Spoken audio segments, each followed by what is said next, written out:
नमस्कार दोस्तों, स्वागत है आपका बाजीराव मैथ एकेडमी में। मेरा नाम है पीयूष और आज इस सेशन में हम एसएससी सीपीओ 2020 के जितने भी जीके और जीएस के प्रश्न पूछे गए हैं उन सबको एक ही वीडियो में कवर कर लेंगे। तो आप इस सेशन के साथ अंत तक जुड़े रहें ताकि आपको सारे सवाल जो एसएससी सीपीओ 2020 में पूछे गए हैं वो आपको मिल जाए। साथ ही अगर आप सीपीओ 2020 के मैथ्स का सॉल्यूशन चाहते हैं तो इस चैनल को जरूर सब्सक्राइब करें ताकि आपको और बेल आइकन भी प्रेस कर दें ताकि आपको यहाँ से जितने भी मैथ्स के सॉल्यूशन है वो काफी अच्छे तरीके से आपको उनके करेक्ट रिजल्ट्स और सॉल्यूशन के साथ प्रोवाइड हो जाएंगे। साथ ही हम अपने सेशन की तरफ बढ़ते हैं। हमारा पहला सवाल है आज की सेशन में, वो है 55वां ज्ञानपीठ पुरस्कार किसको दिया गया। ये करंट अफेयर्स का सवाल है। आप सब जानते हैं कि अवार्ड्स एंड ऑनर्स से काफी सवाल पूछे जाते हैं। तो इसके सही जवाब है अक कितम अच्युतन नंबूदारी। ठीक है, दूसरा सवाल है कालीबंगा एक परिपक्व चरण हड़प्पा स्थल है जो किस राज्य में स्थित है। ये एंशियंट हिस्ट्री का सवाल है। हम सब जानते हैं कि इंडस वैली सिविलाइजेशन सिंधु घाटी सभ्यता जब आप पढ़ते हैं तो उसमें ये सारे डिटेल्स पढ़ते हैं। तो सवाल है परिपक्व चरण हड़प्पा स्थल, कालीबंगा एक परिपक्व चरण हड़प्पा स्थल किस राज्य में स्थित है। इसका सही जवाब है राजस्थान। हम लोग प्रयास करेंगे कि इस सेशन को ऐसे पढ़े ताकि आपको एक बार में याद भी हो जाए। ठीक है, बढ़ते हैं अगले सवाल की तरफ। अगला सवाल है बाघ पेंटिंग, बाघ पेंटिंग जो कि मध्य प्रदेश में होता है, सौर पेंटिंग उड़ीसा में होता है, तो फड़ पेंटिंग कहाँ होती है। ये होती है राजस्थान में। इसका सही जवाब है राजस्थान। ठीक है, चौथा प्रश्न है हमारा प्रोजेक्ट एलिफेंटा भारत में किस वर्ष शुरू किया गया था। प्रोजेक्ट एलिफेंटा भारत में किस वर्ष शुरू किया गया था। 1992 में प्रोजेक्ट एलिफेंटा भारत में शुरू किया गया था। अफगानिस्तान सार्क में किस वर्ष शामिल हुआ था। ये दोनों चौथा और पांचवा आप ध्यान रखेंगे, स्टैटिक जीके का सवाल है। अफगानिस्तान सार्क में किस वर्ष शामिल हुआ था। तो अफगानिस्तान सार्क में 2007 में शामिल हुआ था। सार्क आपको पता है, आपने काफी सुना होगा। हम इस पर अगर आप कमेंट करेंगे तो इन इन सारी डिटेल्स पे और स्टैटिक जीके के भी अलग से सेशन हम बना लेंगे, लेकिन इस सेशन में आज हम सिर्फ सवाल जवाब कर रहे हैं। छठा प्रश्न है शतरंज के खिलाड़ी फिल्म किसकी एक लघु कथा पर आधारित है। शतरंज के खिलाड़ी फिल्म किसकी एक लघु कथा पर आधारित है। तो ये हम सब जानते हैं मुंशी प्रेमचंद जी की कथा पर आधारित ये बनाई गई थी फिल्म, लघु फिल्म है। ये फिल्म है जो इनकी लघु कथा पे लिखी गई है। सातवां प्रश्न है पुलित्जर पुरस्कार प्राप्त करने वाला पहला भारतीय कौन थे। गोविंद बिहारी लाल। देखिए एक चीज आप ध्यान रखेंगे, अवार्ड्स और ऑनर्स को पढ़ते समय दो बातों का आप हमेशा ख्याल रखेंगे। पहली बात, या तो वो अवार्ड किसी फेमस व्यक्ति को मिला हो तो वो अवार्ड इंपॉर्टेंट हो जाता है, या फिर वही अवार्ड किसी वो कोई अवार्ड अपने आप में ही फेमस हो, जैसे कि पुलित्जर पुरस्कार ये काफी फेमस अवार्ड है। तो उससे रिलेटेड सवाल ये पहले भारतीय कौन थे, तो गोविंद बिहारी लाल बन जाता है। स्टैटिक जीके का सवाल बन जाता है। साथ ही आपको याद होगा ये पुलित्जर पुरस्कार अचानक से भारत में फेमस हुआ था क्योंकि कुछ समय पहले लास्ट ईयर रवीश कुमार जो कि एक जर्नलिस्ट है उन्हें मिला था। तो वो एक फेमस पर्सनालिटी है और उसकी वजह से इंडिया में फिर से ये फेमस हो गया पुलित्जर पुरस्कार, तो उससे सवाल भी बन गया। ऐसे ही सवाल बनते हैं। अगला प्रश्न है दो पिंडों के तापमान में अंतर 30 डिग्री सेंटीग्रेड है। दो पिंडों के तापमान में अंतर 30 डिग्री सेंटीग्रेड है। डिग्री फ़ारेनहाइट में ये अंतर कितना होगा। तो आप सब जानते हैं, मैथ्स में आपने रीजनिंग में पढ़ी होगी कि डिग्री को फ़ारेनहाइट में कैसे कन्वर्ट करते हैं। तो इसको कन्वर्ट करके हमारे पास 54 मिलेगा। अगले प्रश्न की तरफ बढ़ते हैं। कौन पक्षी भोजन चुराने के लिए अन्य पक्षियों की आवाज निकालता है। कौन पक्षी भोजन चुराने के लिए अन्य पक्षियों की आवाज निकालता है। तो यह है ड्रोंगो। ड्रोंगो एक प्रकार का पक्षी है जो दूसरे पक्षियों का आवाज निकालता है ताकि उस जो वहां पे है वो चले जाएं और उनका वो भोजन चुरा ले। अगला प्रश्न है 10वां प्रश्न हमारा, कौन व्यक्ति राष्ट्रपति बनने से पहले केंद्रीय श्रम मंत्री भी रहे हैं। कौन से व्यक्ति हैं जो राष्ट्रपति बनने से पहले केंद्रीय श्रम मंत्री भी रहे हैं। यह है बीवी गिरी। ये एक मुश्किल सवाल है। आप जानते हैं कि जीके में काफी डेप्थ में सवाल अब आने लगे हैं, तो ये बीवी गिरी इसका सही जवाब है। अगला प्रश्न है 11वां प्रश्न, भारत के संविधान के किस अनुच्छेद के तहत राज्य राष्ट्रीय महत्व एवं ऐतिहासिक हितों से संबंधित हर स्मारक स्थान और वस्तु का संरक्षण करने के लिए बाध्यकारी है? सवाल क्या है आपसे? इसका आंसर 49 है, ये दिख गया, बट सवाल को समझे ताकि हमें पता चलेगा कि किसका आंसर था। भारत के संविधान के किस अनुच्छेद, तो 49वें अनुच्छेद 49th आर्टिकल के तहत राज्य राष्ट्रीय महत्व और ऐतिहासिक हितों से संबंधित हर स्मारक स्थान और वस्तु की संरक्षण के लिए बाध्यकारी है। जैसे कि आपने देखा होगा कुछ कुछ पुराने हेरिटेज होते हैं, अभी एक फिल्म भी आई थी Amazon प्राइम पे, है ना? तो जो पुरानी चीजें हैं उसको लेकर के आर्टिकल 49 भारत की सरकार को यह अधिकार देता है कि उसके संरक्षण के लिए भारत की सरकार उसको अपने अंदर ले सकती है, उसका संरक्षण कर सकती है। अगला प्रश्न है 1980 के दशक में भारतीय फुटबॉल टीम का गोलकीपर कौन था? 1980 के दशक में भारतीय फुटबॉल टीम के गोलकीपर थे अतनु भट्टाचार्य। ठीक है। अगला सवाल, कौन सा अनुच्छेद 16 से 14 वर्ष के आयु के सभी बच्चों को मुफ्त और अनिवार्य शिक्षा से संबंध रखता है? आर्टिकल 21 है। देखिए आर्टिकल 21 हम सब जानते हैं कि राइट टू लिव का अधिकार देता है। साथ ही आर्टिकल 21 वे में इसमें एक अमेंडमेंट करके जोड़ दिया गया था, जहां 16 से 14 वर्ष की आयु के सभी बच्चों को मुफ्त और अनिवार्य शिक्षा देनी है। आप 16 से 14 वर्ष का बच्चा अगर पढ़ नहीं रहा है, अगर उससे पढ़ाने के लिए पैसे लिए जा रहे हैं, वो भी क्राइम है, और अगर वो नहीं पढ़ रहा है वो भी गलत है। ठीक है, और ध्यान रखेंगे कि इतने वर्ष के बच्चों से काम भी कराना एक पनिशेबल ऑफेंस है। अगला सवाल है 14वां प्रश्न, किस भारतीय राज्य की सीमाएं उत्तर दक्षिण और पश्चिम में बांग्लादेश की सीमा को स्पर्श करती है? माफ कीजिए, थोड़ा गलत टाइप हो गया है, वो करती है तो है त्रिपुरा। त्रिपुरा राज्य की सीमाएं उत्तर दक्षिण और पश्चिम इन तीनों दिशा में बांग्लादेश की सीमा को स्पर्श करती है। अगला प्रश्न है फेम्टो। फेम्टो का अर्थ है 10 की घात। इसका सही जवाब है -15। अगला प्रश्न है पेनल्टी कॉर्नर शब्द किस खेल से संबंधित है? तो पेनल्टी कॉर्नर शब्द किस खेल से संबंधित है? तो हॉकी। हॉकी अगर आपने कभी देखा होगा तो आपको पता होगा कि पेनल्टी कॉर्नर दी जाती है। मैथन बांध किस राज्य में स्थित है? मैथन बांध झारखंड राज्य में स्थित है और ये दामोदर नदी पे है। आपने एसटीडी जीके की क्लासेस में पढ़े होंगे। ठीक है। अगला प्रश्न है कंजक्टिवाइटिस मुख्य रूप से किससे संबंधित एक संक्रमण है? कंजक्टिवाइटिस आपने एक बीमारी का नाम सुना होगा जो लोगों को आंखों में होती है, तो ये मुख्य रूप से एक संक्रमण है जो कि आंखों में होती है। तो इसका सही जवाब है आंख। यदि किसी परमाणु के नाभिक के आकार की तुलना क्रिकेट की गेंद से की जाती है, प्रश्न को समझिएगा, यदि किसी परमाणु के नाभिक, नाभिक यानी जो इंग्लिश मीडियम के हैं वो न्यूक्लियस के आकार की तुलना क्रिकेट की गेंद से की जाती है, तो परमाणु की त्रिज्या लगभग कितने किलोमीटर की बराबर होगी? तो परमाणु की त्रिज्या लगभग 5 किलोमीटर की बराबर की होगी।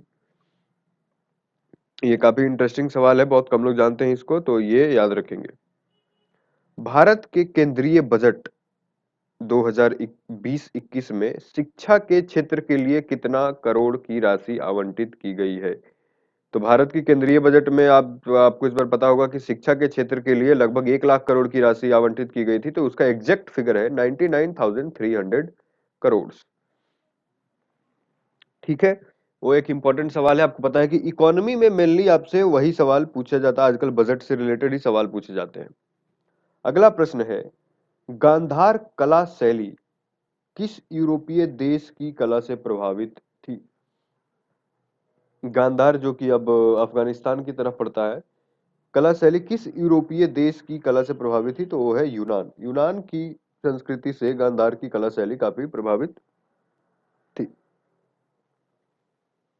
अगला प्रश्न है जब राजीव गांधी ने प्रधानमंत्री पद का पद की शपथ ली जब राजीव गांधी, जो कि हमारे पूर्व प्रधानमंत्री है, उन्होंने अपने पद की शपथ ली, उस समय भारत के राष्ट्रपति कौन थे? तो ये सही जवाब है ज्ञानी जैल सिंह। अगला प्रश्न है, किस अवधि के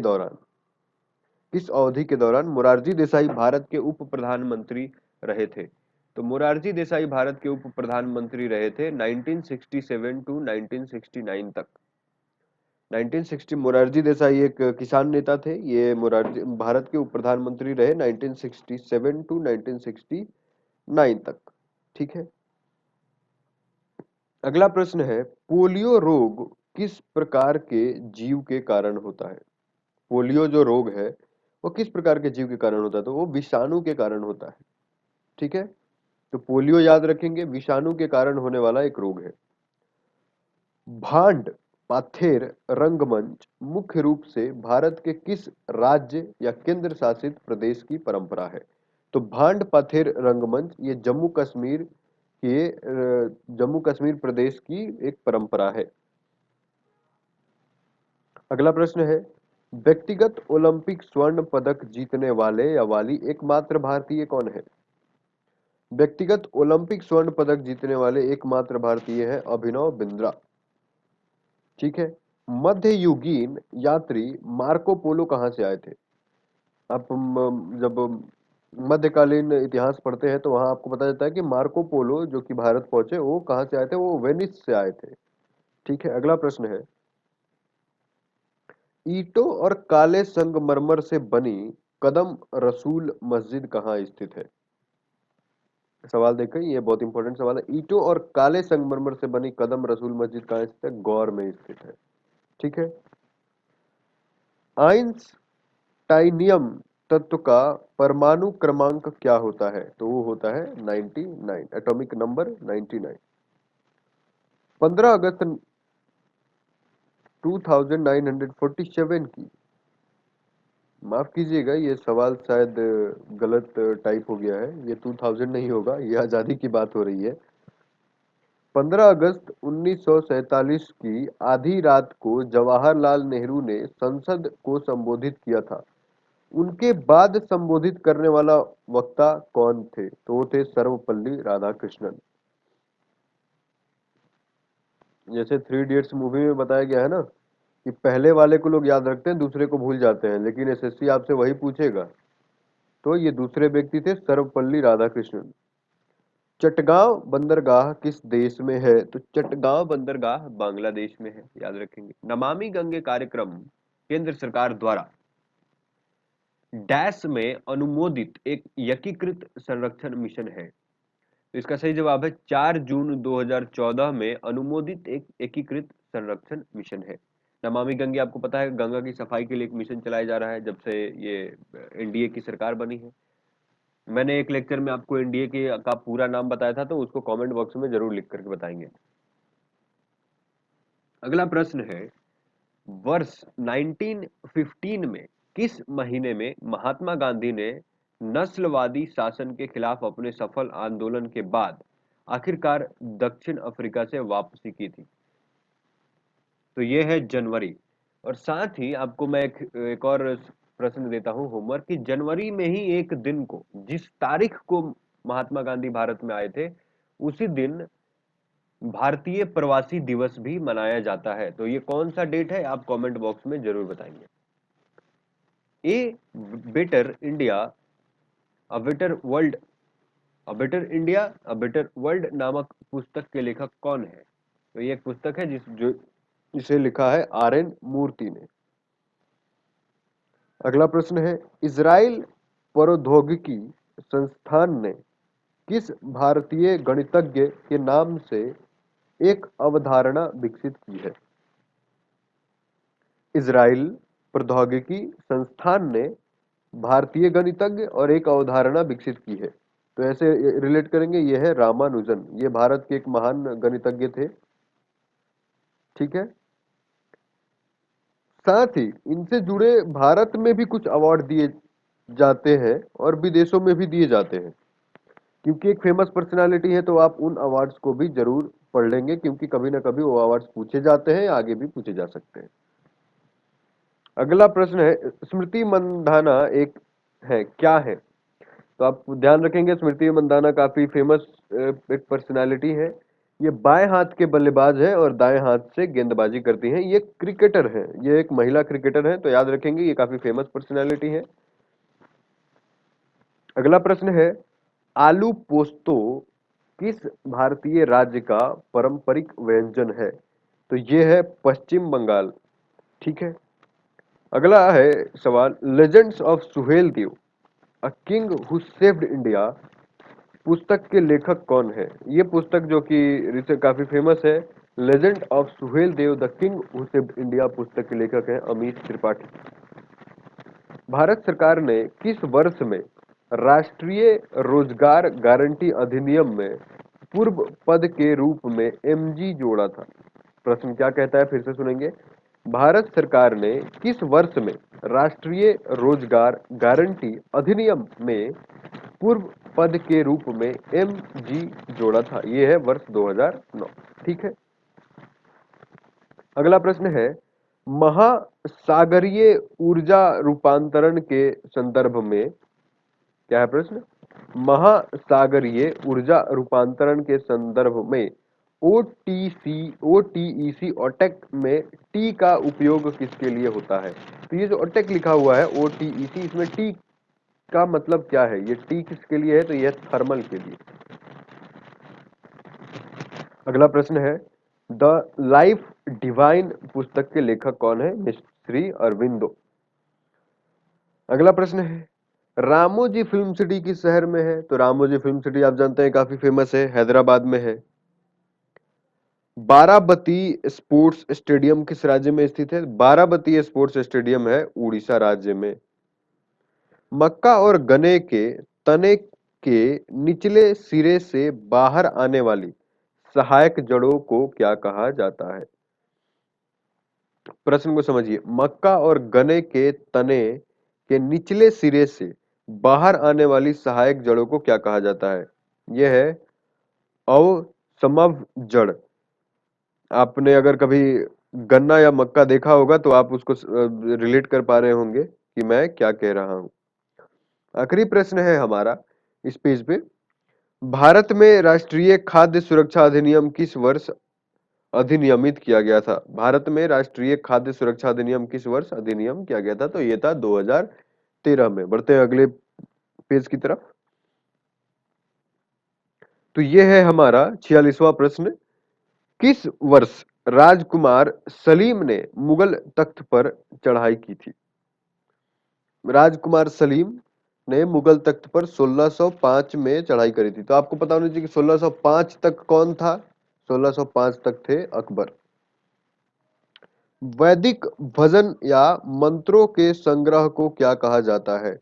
वैदिक भजन एवं मंत्रों के संग्रह को कहा जाता है संहिता।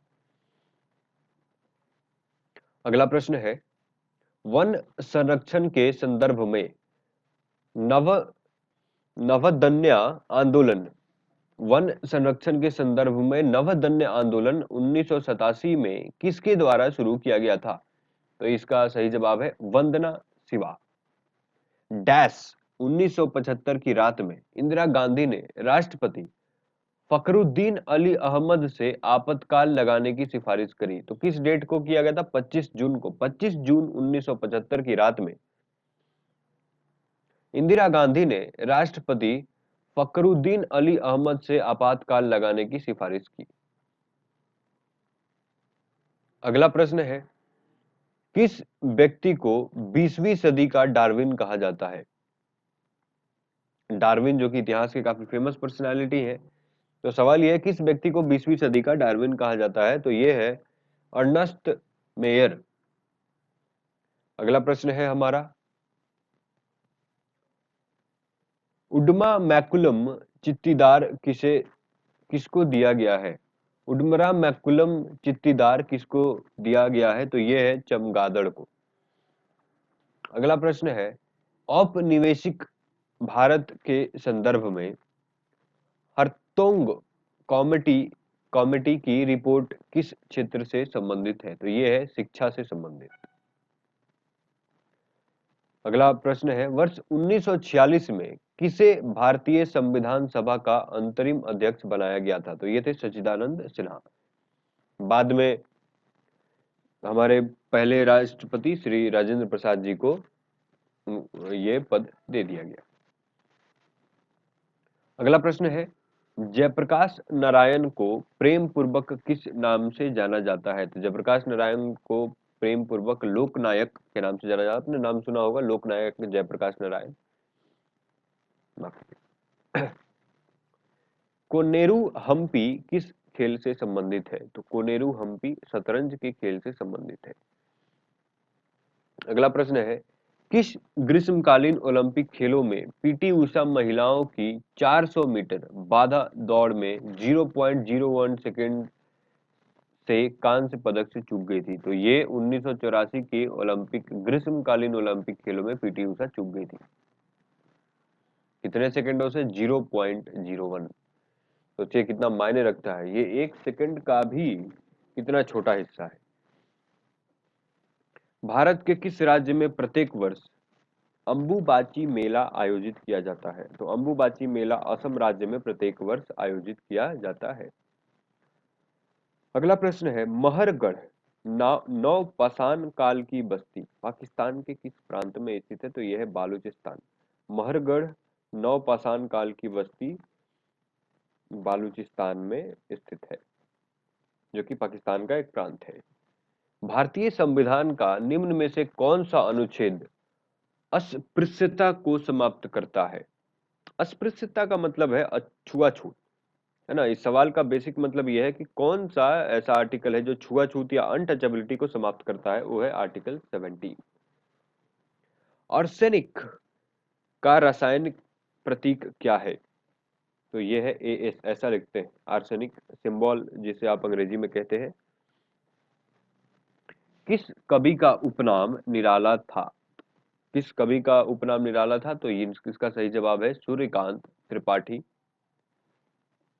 अगला प्रश्न है, किस वर्ष रामलीला को यूनेस्को द्वारा मानवता की अमूर्त सांस्कृतिक विरासत की प्रतिनिधि सूची में शामिल किया गया था? आपको पता होना चाहिए, रामलीला को यूनेस्को द्वारा मानवता की अमूर्त सांस्कृतिक विरासत की प्रतिनिधि में की सूची में शामिल किया गया था 2008 में। हिल स्टेशन माथेरान किस राज्य में है? तो ये है महाराष्ट्र में। कौन सा बैराज या बांध भारत बांग्लादेश सीमा के सबसे नजदीक है? तो वह फरक्का बांध। ठीक है। उदयगिरी और खंडगिरी की प्रसिद्ध गुफाएं किस राज्य में स्थित है? वो है उड़ीसा। मगरमच्छों में कितने हार्ट चेंबर होते हैं? तो ये है 4। मगरमच्छों में 4 हार्ट चेंबर होते हैं। अगला प्रश्न है, पाकिस्तान आईसीसी पुरुष विश्व कप के फाइनल में कितनी बार पहुंचा है? तो 2 बार पहुंचा है और 1 बार जीत चुका है। अगले प्रश्न की तरफ बढ़ते हैं। राष्ट्रीय एकता के लिए इंदिरा गांधी पुरस्कार किसके द्वारा प्रदान किया जाता है? तो राष्ट्रीय एकता के लिए इंदिरा गांधी पुरस्कार प्रदान किया जाता है भारतीय राष्ट्रीय कांग्रेस। तो ये एक प्रश्न को आप फिर से देखें, एक ध्यान रहे इस बात पर, भारत की सरकार ये पुरस्कार नहीं देती है। राष्ट्रीय एकता के लिए इंदिरा गांधी पुरस्कार भारतीय राष्ट्रीय कांग्रेस देती है। ये एक पार्टी का दिया जाने वाला पुरस्कार है, माफ कीजिएगा। अगला प्रश्न है, इंडिया विंग्स फ्रीडम किसने लिखी है? तो इस किताब के लेखक है मौलाना अबुल कलाम आजाद। कौन सा विषय भारतीय संविधान की 11वीं सूची में शामिल किया गया है? यह है स्वास्थ्य और स्वच्छता। ठीक है। सागर माथा किसका नेपाली नाम है? तो सागर माथा माउंट एवरेस्ट का नेपाली नाम है। लोहे की कील कॉपर सल्फेट के घोल में डुबोने के बाद डैश हो जाती है। सवाल को समझिए कि लोहे की कील कॉपर सल्फेट की घोल में जब हम डुबोते हैं तो उसके साथ क्या हो जाता है? तो हो जाती है भूरी। भूरी एक रंग है, ये कपिल शर्मा वाली भूरी नहीं है। ठीक है, तो वहां से कंफ्यूज नहीं होना है। अगला प्रश्न है सोरा।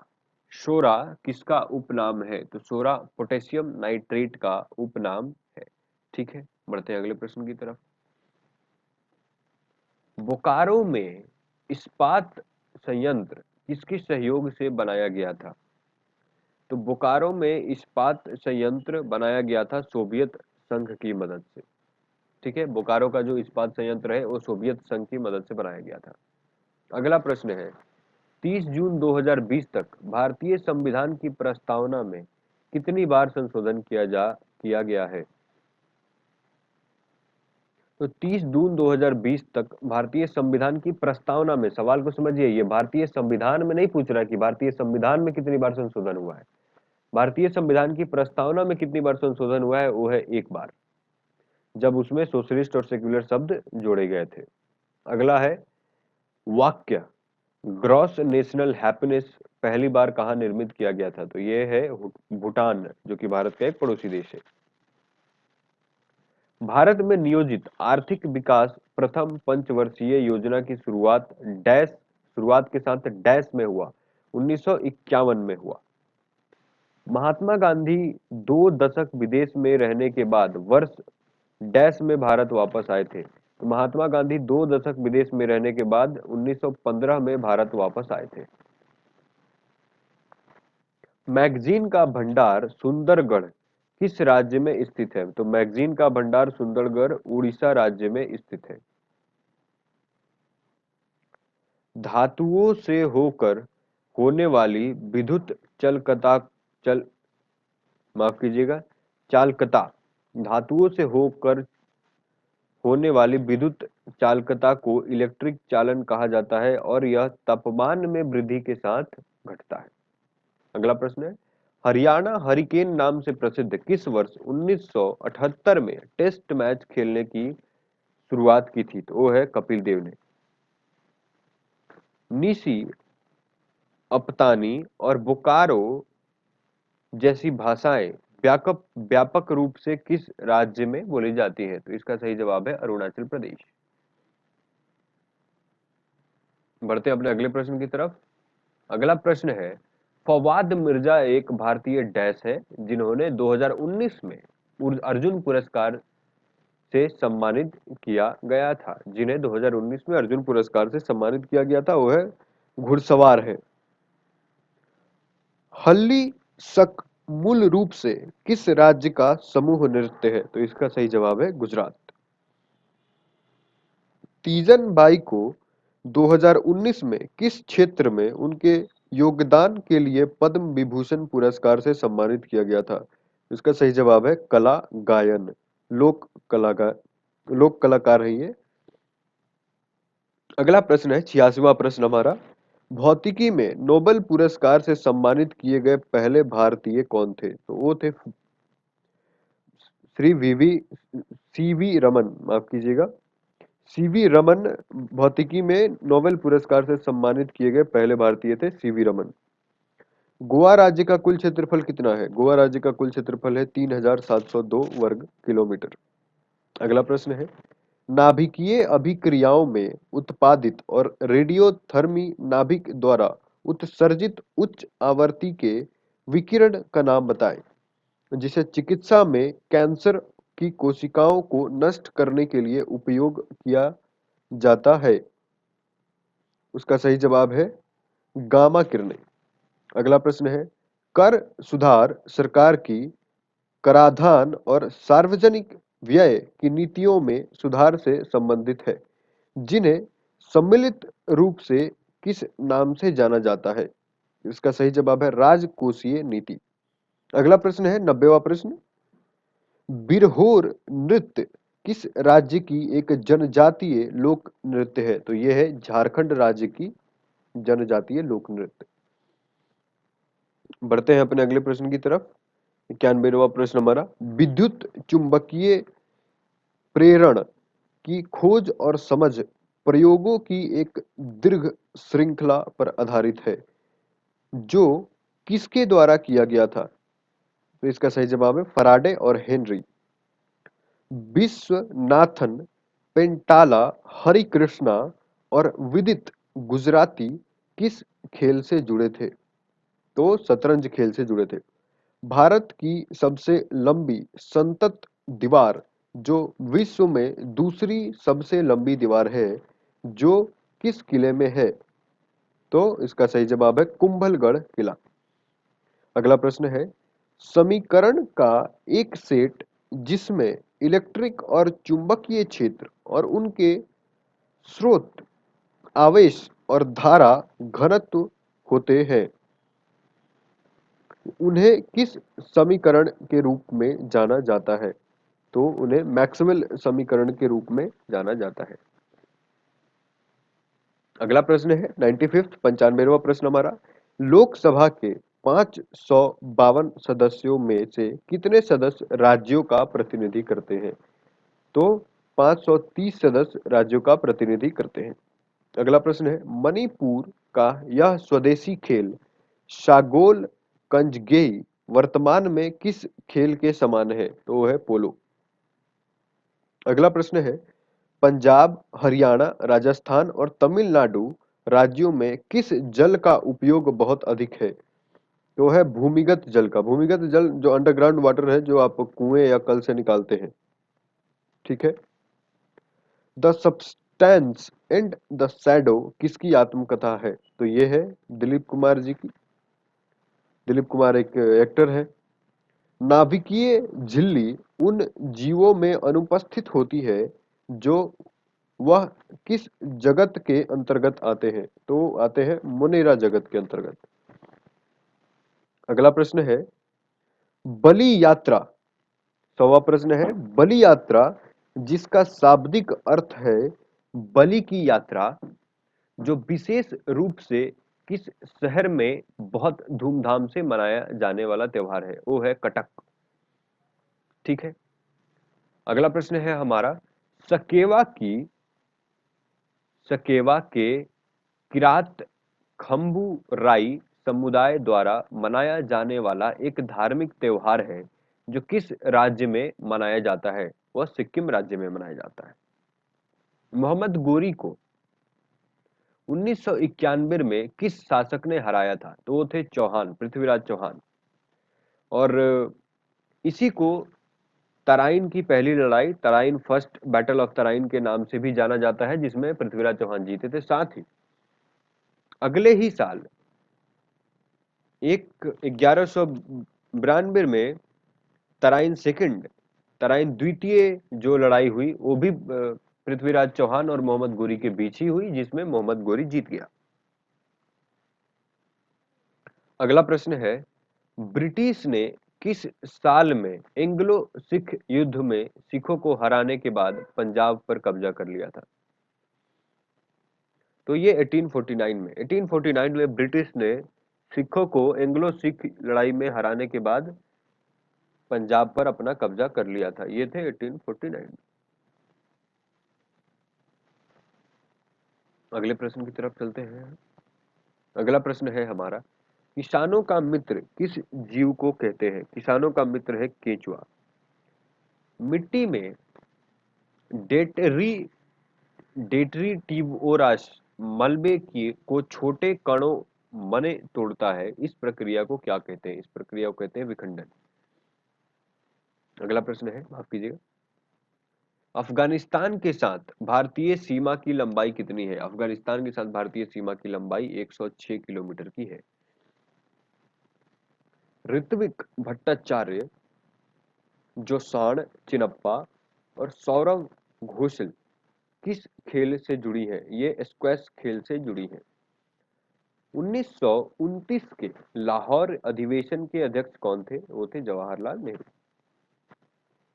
किसके अनुसार वाष्पशील तरल पदार्थों के घोल के लिए घोल के प्रत्येक घटक का आंशिक वाष्प दाब घोल में मौजूद इसके मोल अंश के समानुपाती होता है? तो इसका जवाब है राउलेट का नियम। अगला प्रश्न है, लाल बहादुर शास्त्री का जन्म कब हुआ था? तो लाल बहादुर शास्त्री का जन्म 1904 को हुआ था, 2 अक्टूबर के दिन। 2 अक्टूबर के दिन ही महात्मा गांधी का भी जन्म हुआ था। अगला प्रश्न है 111वां, भूता कोला एक धार्मिक लोक नृत्य है जिसमें कुछ अनुष्ठानों में गर्म कोयले की परत पर चलना शामिल है और इसे किस राज्य के तटीय क्षेत्रों में किया जाता है? वो है कर्नाटक। भारत में तृतीयक, क्या है प्रश्न, ध्यान से सुनेंगे। भारत में तृतीयक कोयला असम, अरुणाचल प्रदेश, नागालैंड और किस राज्य में पाया जाता है? तो है मेघालय। असम की जलवायु किस रूप में वर्णित की जा सकती है? तो असम की जलवायु हम उष्ण कटिबंधीय मानसून वर्षावन जलवायु के रूप में वर्णित कर सकते हैं। वे ट्यूमर जो सामान्यतः अपने मूल स्थान पर सीमित रहते हैं और शरीर के अन्य भागों तक नहीं फैलते और थोड़ा नुकसान पहुंचाते हैं, उन्हें कौन ट्यूमर कहते हैं? उन्हें सौम्य ट्यूमर कहते हैं। नीरू मीरू किस राज्य का एक जल प्रबंधन कार्यक्रम है? ये आंध्र प्रदेश राज्य का एक जल प्रबंधन कार्यक्रम है। अगला प्रश्न है, सिक्का अधिनियम 2011 भारत में कितने रुपए तक के मूल्य वर्ग के लिए सिक्के जारी करने की अनुमति देता है? वो है 1000। ठीक है। अगला प्रश्न है, बैक्टीरिया, वायरस, कवक, प्रोटोजोआ, कृमि आदि जैसे जीवों को क्या कहते हैं जिनके कारण मनुष्य में रोग होते हैं? उन्हें कहते हैं रोगाणु। The man eater of Malgudi उपन्यास किसके द्वारा लिखी गई है? ये उपन्यास लिखी गई है आर के नारायण के द्वारा। द्रव्य पदार्थों में गैसों की विलेयता तापमान में कमी होने के साथ बढ़ती है। स्वतंत्रता के पूर्व भारत में दादा भाई नौरोजी डैश की अवधारणा पर चर्चा करने वाले पहले व्यक्ति थे? गरीबी रेखा। डैश तरंगों में दृश्य प्रकाश तरंगे, एक्सरे, गामा किरणें, रेडियो तरंगे, माइक्रोवेव, पारावैगनी और इंफ्रारेड तरंगें शामिल होती हैं। तो वो है विद्युत चुंबकीय तरंगों में। मुजफ्फर हुसैन बेग जिन्हें 2020 में पद्म भूषण से सम्मानित किया गया था, वह किस पार्टी के सदस्य थे? तो the People's Democratic Party, PDP, जो कि कश्मीर की पार्टी है मेनली। मरिया इरुद्यम जो 2 बार विश्व चैंपियन और 9 बार राष्ट्रीय चैंपियन रही हैं, वह किस खेल से जुड़ी है? उसका सही जवाब है कैरम। अगला प्रश्न है, एक गौलवानी सेल में अर्ध सेल जिसमें ऑक्सीकिरण होता है उसे क्या कहते हैं? उसे कहते हैं एनोड।